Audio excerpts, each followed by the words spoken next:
पधारे हुए सभी ट्रस्टीगण एवं अभ्यागत महानुभाव सभी को मेरा सादर नमस्ते।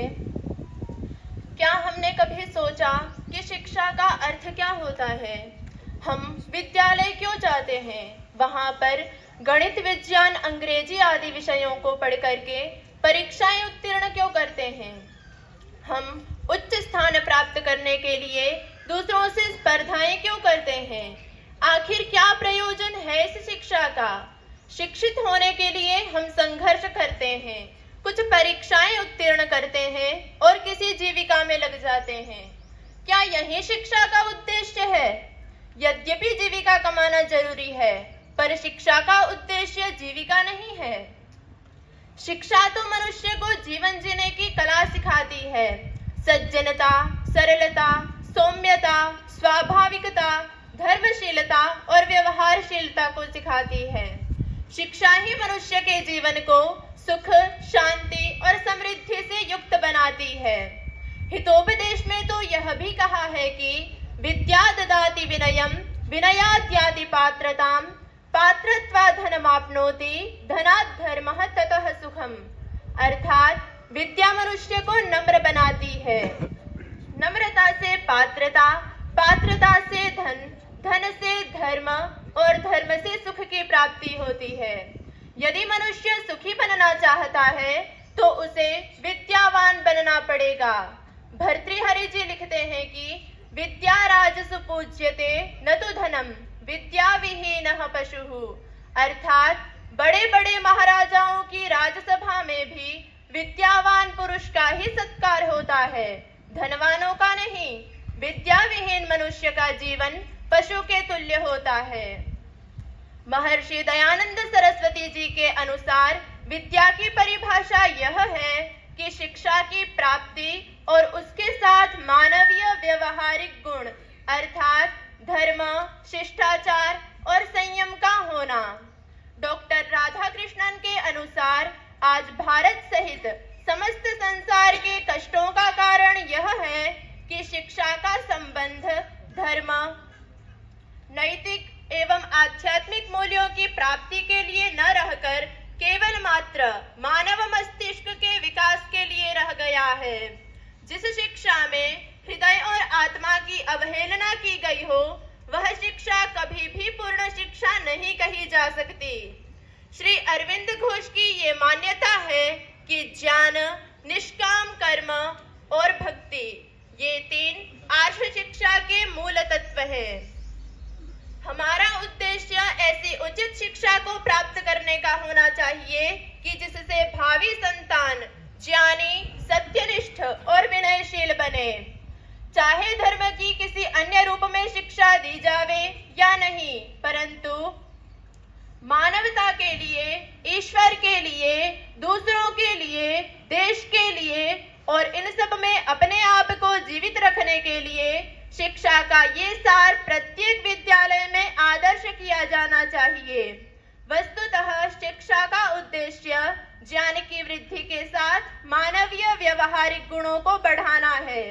महर्षि दयानंद सरस्वती जी के द्वारा दिए गए आर्य समाज के 10 नियमों में से 9वें नियम के अनुसार शिक्षित मनुष्य का यह गुण होता है कि वह केवल अपनी ही उन्नति में संतुष्ट न रहकर सबकी उन्नति में अपनी उन्नति को समझता है। वर्तमान स्थिति में अध्यापकों का कर्तव्य केवल मात्र पाठ्यक्रमों की नियत पुस्तकों को पढ़ाने तक सीमित है। विद्यालय से जाने के बाद विद्यार्थी क्या करता है इससे उसका कोई संबंध नहीं है, जबकि गुरुकुल में गुरु प्रत्येक क्षण अपने विद्यार्थियों का क्रियाकलापों के परीक्षण करके उसके दोषों को दूर करने के लिए साम दाम दंड जैसी नीतियों को अपनाकर उसको निर्दोष बनाता है। महर्षि दयानंद सरस्वती जी के द्वारा व्यवहार भानु नामक पुस्तक में ये लिखा गया है कि आचार्य समाहित होकर अपने विद्यार्थी को इस रीति से विद्या व शिक्षा करें कि जिससे उसकी आत्मा में निश्चित अर्थ स्थिर होकर उत्साह बढ़ता जाए। ऐसी कोई भी चेष्टा न करे कि जिसको देख व करके विद्यार्थी अधर्म युक्त हो जावे। अपनी आत्मा में इस बात का ध्यान रखें कि जिस जिस प्रकार से विद्या व धर्माचरण की बढ़ती होवे और मेरे द्वारा पढ़ाया गया विद्यार्थी कुशिक्षित अथवा अविद्वान बनकर मेरी ही निंदा का कारण न बन जाए। वर्तमान स्थिति में अध्यापक लोग इन सब बातों पे ध्यान नहीं देते हैं। हम अपने आसपास ऐसे कई लोगों को देखते हैं जिनके पास बहुत सारी डिग्रियां होती है, पर फिर भी वे लोग असंतुष्ट, दुराचारी, उग्र और व्यवहारहीन होते हैं।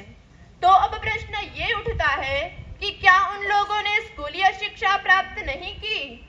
हाँ की है, पर स्कूलीय शिक्षा मनुष्य को जीवन जीने की कला नहीं सिखाती, वह तो मनुष्य को भोगी बनाती है। किस प्रकार से अधिक संसाधनों को जुटाया जा सके इसकी शिक्षा देती है। क्या हमने कभी सुना कि हमारे ऋषि महर्षि लोग स्कूल में जाया करते थे? नहीं सुना। तो क्या वे अशिक्षित थे? क्या उनके पास आज के वैज्ञानिकों के जितना ज्ञान और विज्ञान नहीं था? आज का विज्ञान तो केवल उन्हीं वस्तुओं की सत्ता को स्वीकार करता है जो आंखों से दिखती है। जो आंखों से नहीं दिखता उनको तो वो मानते भी नहीं है। यहाँ तक कि स्थूल प्रकृति को भी पूर्णतया नहीं जान पाया तो सूक्ष्मतर आत्मा और सूक्ष्मतम परमात्मा को तो जानने की कल्पना ही नहीं की जा सकती। जबकि हमारे ऋषि महर्षि लोग प्रकृति से लेके परमेश्वर पर्यंत सभी पदार्थों को अतीव सूक्ष्मता एवं गहनता से अपने शास्त्रों में वर्णन करते हैं। क्या आज के विज्ञान ने कोई ऐसा पुष्पक विमान बनाया कि जो बिना आवाज के ही हवा में उड़ान भर सके? क्या जैसा योगीराज श्री कृष्ण महाराज के पास सुदर्शन चक्र था जो कि रणभूमि में खड़े शत्रु पर वार करके वापस लौट आए, ऐसे गाइडेड मिसाइल आज का विज्ञान बना पाया? क्या कोई ऐसा लोह स्तंभ बना पाया जिस पे कभी भी जंग ना लगे? इन सब बातों से ये सिद्ध होता है कि हमारे ऋषि महर्षियों के पास आज के वैज्ञानिकों से कई गुना अधिक ज्ञान और विज्ञान था। हमारे ऋषि महर्षि लोग गुरुकुल में गुरु के सानिध्य में रहते हुए अतीव श्रद्धा और अटूट विश्वास के साथ विद्याध्ययन करते थे। इनकी इस श्रद्धा और विश्वास की एक झांकी के लिए हम उपनिषद के इस प्रसंग को सुनते हैं।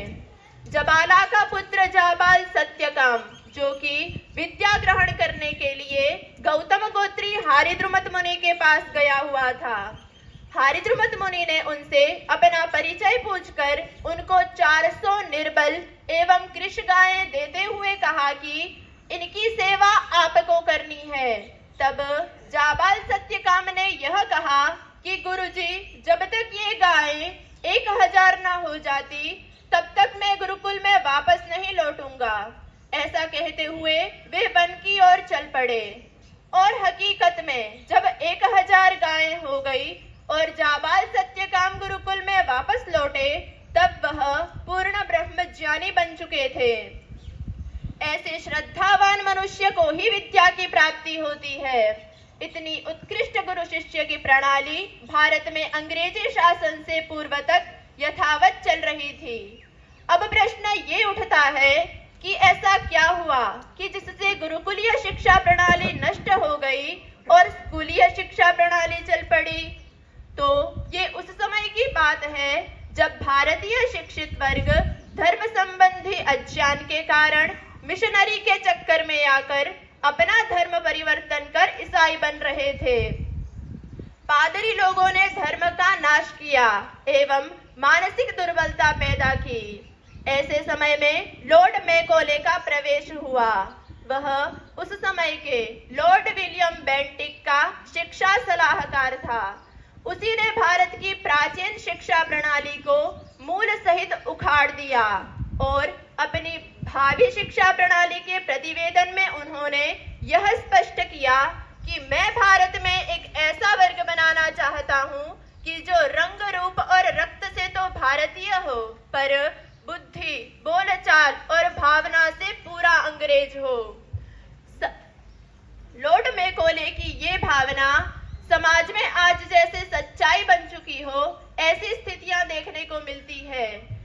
का उच्च वर्ग पश्चिमी सभ्यता की चकाचौंध में अंधा होने के कारण अपनी प्राचीन शिक्षा एवं भाषा, धर्म और शिक्षा से घृणा करता है।